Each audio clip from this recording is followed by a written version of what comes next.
Nous avons vu dans les 2 précédentes vidéos l'expression « donne-nous notre pain quotidien » et nous avons insisté spécialement sur le fait que notre pain quotidien, c'est le pain de chaque jour qui nous montre que nous dépendons de Dieu chaque jour pour notre nourriture bien sûr, mais pour toute chose, pour le vêtement, pour la vie en général.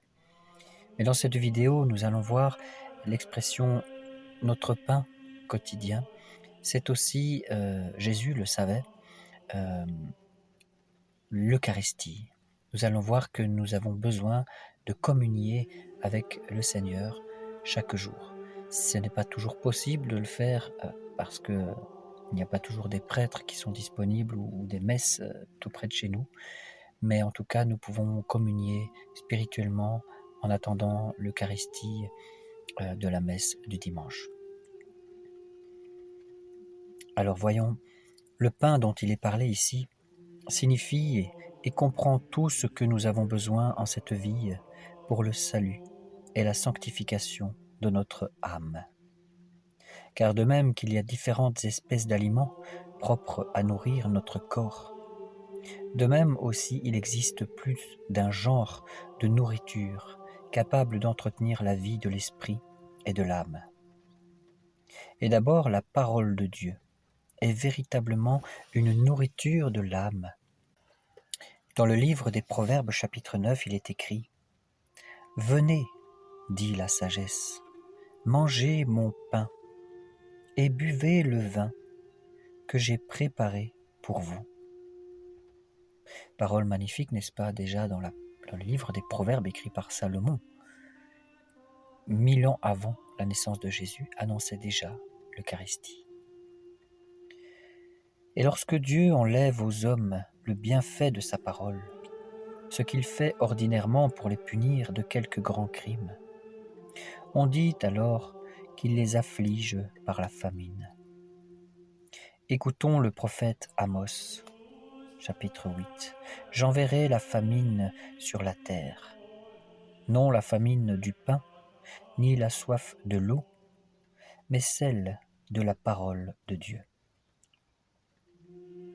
Et comme c'est un signe certain de mort prochaine, de ne pouvoir plus prendre de nourriture, ou de ne plus supporter celle que l'on a prise, ainsi c'est une marque presque certaine d'éternelle réprobation, de ne pas rechercher la parole de Dieu, de ne pas la supporter lorsqu'on l'entend, et d'oser répéter à Dieu ces paroles épouvantables. « Retirez-vous de nous, nous n'avons que faire de connaître la science de vos voies. » Ça, c'est une parole dans le livre de Job. Donc lorsque nous en arrivons à penser comme ça, ne plus avoir faim de la parole de Dieu, c'est que c'est un signe peut-être de réprobation, que nous sommes... voilà. On trouve cet aveuglement, cette fureur insensée chez ceux qui abandonnent leur chef légitime, c'est-à-dire les évêques et les prêtres, qui se séparent de la Sainte Église romaine pour se faire les disciples des hérétiques qui ne savent que corrompre la parole de Dieu. Ensuite, notre Seigneur Jésus-Christ lui-même est ce pain qui est vraiment la nourriture de l'âme. N'a-t-il pas dit lui-même dans l'évangile de Jean, chapitre 6, le chapitre clé sur l'Eucharistie, « Je suis le pain vivant descendu du ciel. » Et il est impossible d'imaginer la joie et le bonheur que ce pain surnaturel procure aux âmes pieuses, même lorsqu'elles sont aux prises avec les plus grands chagrins et les plus cruels mécomptes. Nous le voyons par l'exemple des saints apôtres, dont il est dit qu'ils sortirent du conseil et s'en allèrent pleins de joie. Dans les Actes des Apôtres, chapitre 5. Les vies des saints sont remplies de traits semblables.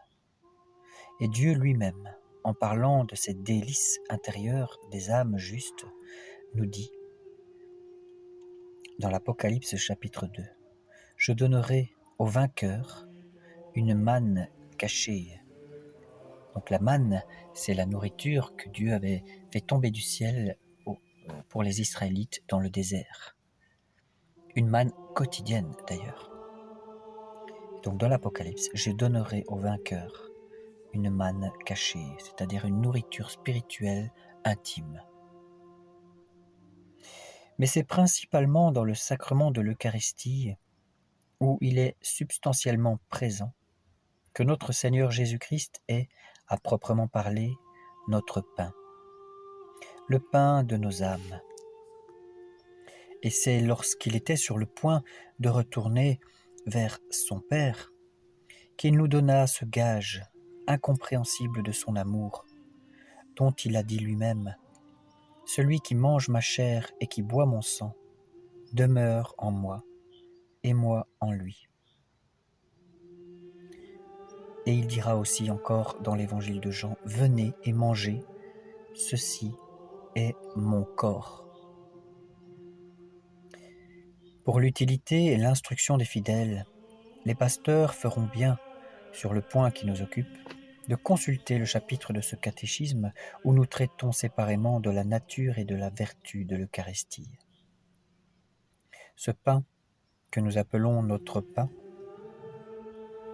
n'est cependant que le pain des fidèles, c'est-à-dire de ceux qui, remplis de foi et de charité, effacent les souillures de leurs péchés dans le sacrement de pénitence et qui, se gardant bien d'oublier qu'ils sont les enfants de Dieu, honorent et reçoivent ce divin sacrement avec toute la piété et le respect dont ils sont capables.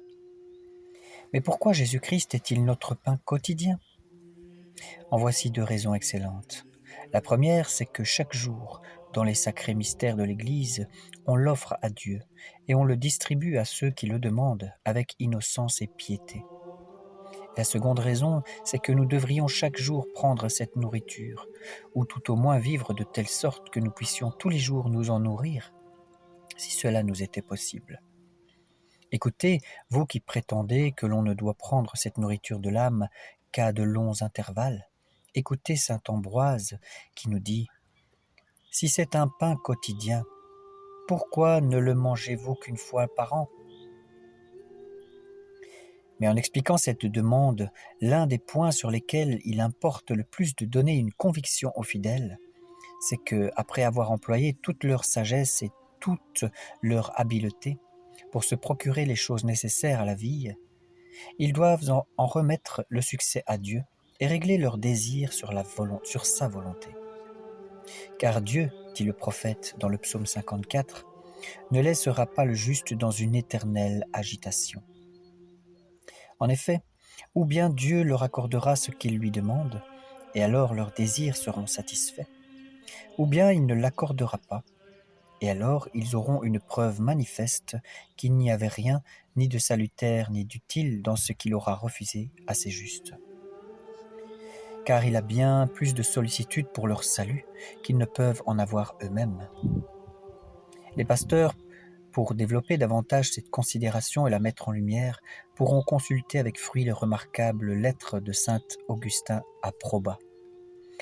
Et enfin, nous terminons ce que nous avions à dire sur cette 4e demande en rappelant aux riches qu'ils doivent rapporter à Dieu, de qui ils les tiennent, leur fortune et leurs grandes ressources, et ne jamais oublier qu'ils n'ont été comblés de tous ces biens que pour en faire part aux indigents.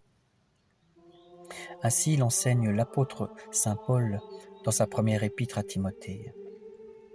Les pasteurs n'ont qu'à la consulter.